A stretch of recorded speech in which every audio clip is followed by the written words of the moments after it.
Good afternoon, ma'am. Good afternoon, sir. By the way, I'm Janalyn D. Lagnason, 35 years old. I have experience for housemaid, 5 years.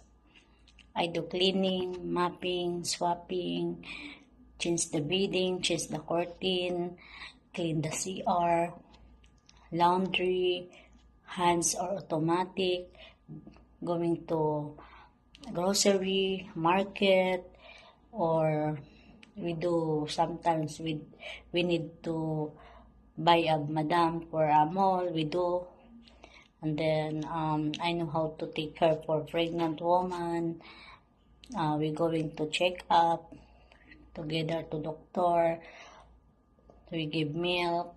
We need to assist my madam pregnant. And then we give to vegetable and fruits for healthy for the baby. And then I know how to take care a newborn baby. We need clean the baby, change the diaper, give milk, wash the clothes in the hands every day, and then every day to clean the room for the baby. And then after to clean the bottle, we need to put in the sterilize. And then together we sometimes we have fever, we need to tell the madam.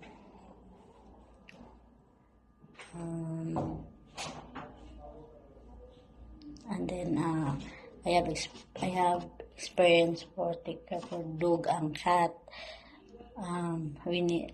We give food. After food, we going to out to need to poo.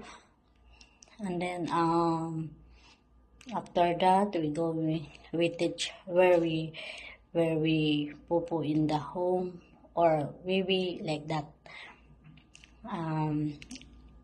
Only that my experience in 5 years. By the way, I'm Janalyn D. Lagnason, 35 years old. I live in Caloocan, Camarines City. Thank you, ma'am and sir. That's all. Have a nice day. God bless us.